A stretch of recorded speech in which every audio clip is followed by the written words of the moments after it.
Hi folks, and welcome to our overview video for our second week of our course, which is titled A Writer's Perspective.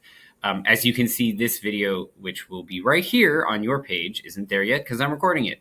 So first of all, great work on our first week as we've sort of gotten ourselves oriented.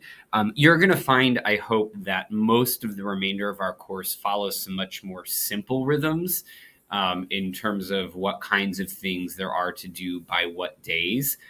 So for example, this week, we really distill out a lot of that more kind of one-off intro surveys and signups and stuff like that for much more streamlined experience that we will carry over to the next couple of weeks.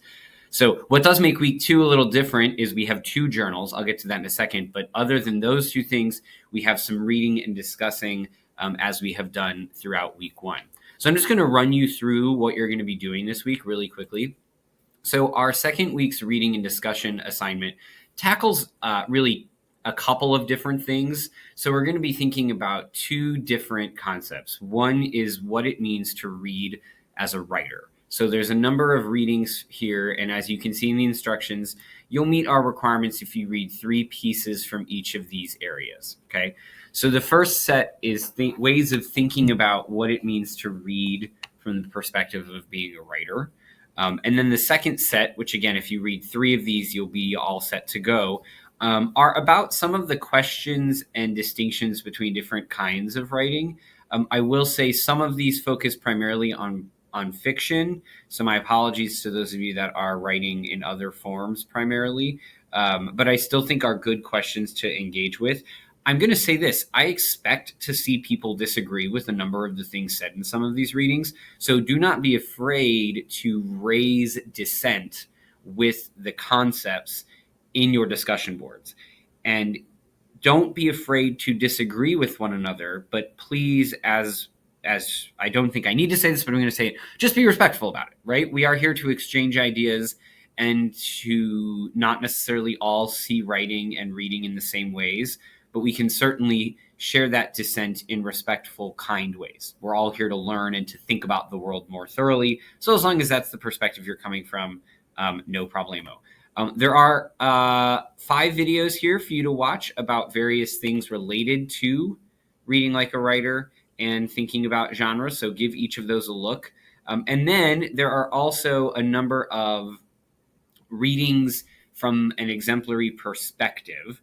And so please take a look at all of these. It looks like more than it is. Several of these, there are optional readings that are interviews with various writers, but we've got an essay by Annie Dillard called Weasel, a number of poems by Ross Gay, and then 2 short stories, In the Cemetery Where Al Jolson is Buried by Amy Hempel, and Brush Dogs by Stephen Graham Jones. So please take a look at all of those. And then I'm not going to read out this entirely, but there are kind of 3 different things you want to discuss here in the discussion board. Don't feel like you have to respond to every piece of all of the parts. The way that we write these discussion board prompts is lots of different prongs that you can pick and choose from. So don't feel like you must checklist every single thing. And just follow our similar pattern of posting by Wednesday, responding to classmates by Friday, and then over the weekend coming back to your post and seeing what it is people have to say and responding to that. Okay?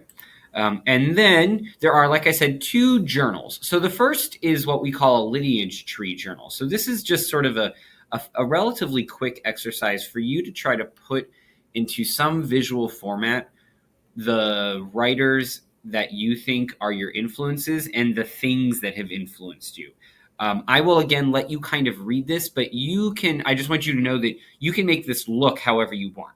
Okay. So there are some templates you can use here. You can do a hand drawing where you take a picture of it and upload it. You can do something in Microsoft Word. As long as it's visual in orientation, it can look however you want. Okay. This is really for you.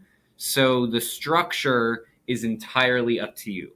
And please try to get this in by Friday at 11:59. If you end up, I know that for those of you especially that have professional lives, I know that responding to discussion boards and finding time to do this assignment all by Friday night might be a lot. If you need till Saturday, that's no problem. So if you want to turn that in Saturday because you're a little busy, I know, especially if you have children, this week might be tough. So just let me know if you need any help or any extra time.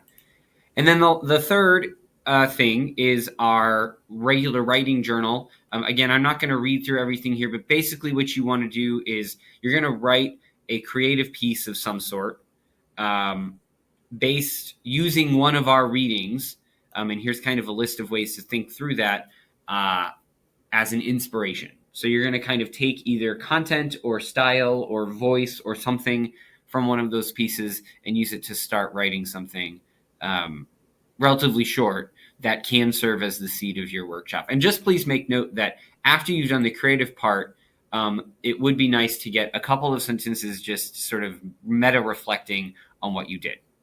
And that's really all we've got this week. If you think of any questions about what's happening, please feel free to drop me an email, or preferably at the end of the module, go to the questions for the instructor board and post those there. Okay, thanks everybody.